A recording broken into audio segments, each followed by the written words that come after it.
Take my bride, let's go for a ride in my newfangled automobile. This is where we will go. Nobody knows, but it's sure a great way to feel. Behind the wheel of the speed meter steel, it's my newfangled automobile. Hello and welcome to Vintage Car History. I'm Wild Bill. The United States as a country has been around for less than 250 years. Yet in that relatively short amount of time, the U.S. has had some iconic periods of their own history. One of them being the Gold Rush, which began in 1849. "Go west, young man, go west," was the motto of American expansion in the middle of the 19th century, with Conestoga wagons loaded with mining tools and the dreams of people seeking to strike it rich. Unfortunately, the vast majority of such pioneers did not strike it rich. Rather, the people who made their wagons, tools, and supplies raked in the cash. And one of the biggest of all such companies was Studebaker. The Studebaker family hailed from the town of Solingen in northern Germany. Solingen was an important city since the 15th century, being well known for blacksmithing, weapons making, and producing fine cutlery. The Studenbekers were amongst the smiths and knife makers, and in 1736 some of them decided to emigrate to the American colonies. When arriving in the English-speaking city of Philadelphia, their surname was changed to the more anglicized Studebaker. The Studebakers began to make wagons around 1750, specifically Clement Studebaker and his sons. They were particularly well designed and well made, so the family prospered. By the turn of the 19th century, they were building Conestoga wagons, carriages, carts, wheelbarrows. Just about anything that had wheels came out of their shops. The Studebaker clan prospered both financially and in progeny. The family was huge and wealthy, so when the gold rush came about, they decided to cash in. In 1852, 5 brothers decided to move out west a bit, actually to South Bend, Indiana, and establish a large factory to make whatever a prospector would need heading to the gold country. Wagons, wheelbarrows, pickaxes, shovels, wide pans for panning gold, you name it. Their wares sold like hotcakes, and operations quickly expanded, even making stagecoaches for companies like Wells Fargo.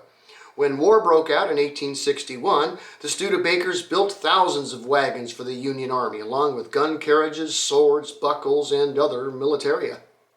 By the 1870s, Studebaker was the largest builder of wagons, carriages, and coaches anywhere in the world.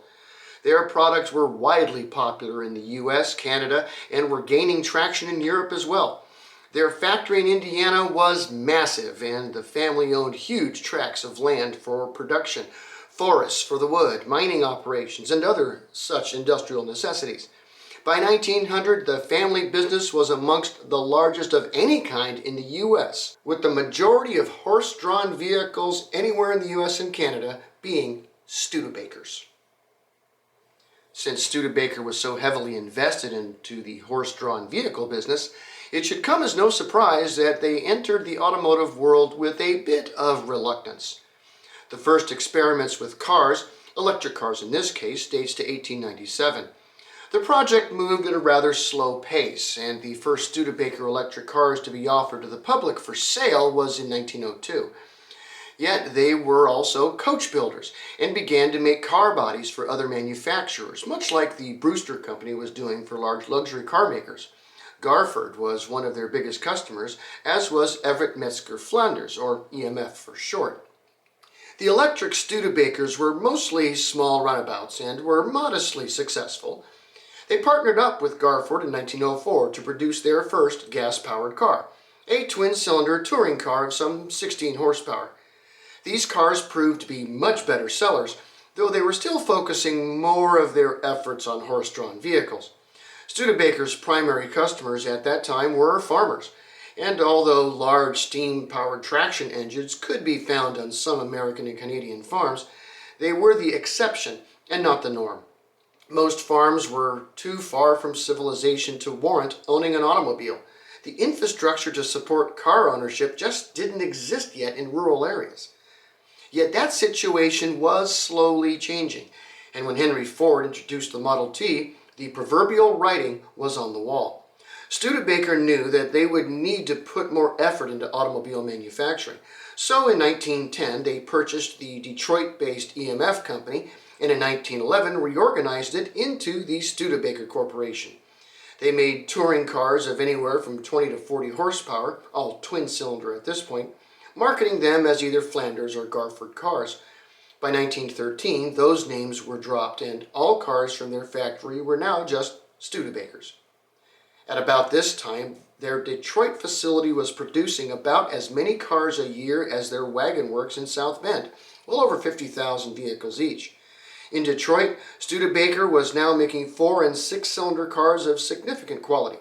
True, their first cars tended to have axle problems, but this was sorted out by 1913, and in that year they became the third largest car maker in the U.S., behind Ford and Oakland. They also expanded into commercial vehicles, building trucks and buses as well. After World War I, it was clear that it was only a matter of time before the car would replace the horse across the world. They ceased wagon production in 1920 and moved their automotive manufacturing from Detroit to South Bend, where it would remain for some 50 years. Studebakers were the dark horse of U.S. automakers, making reasonably priced quality touring cars that competed directly with companies like Buick, Oakland, and Chalmers. And they're still quite popular amongst classic car enthusiasts, each car being a reminder of just what it meant to go west, young man, go west. Thanks for watching Vintage Car History, and we'll see you next week. Peace.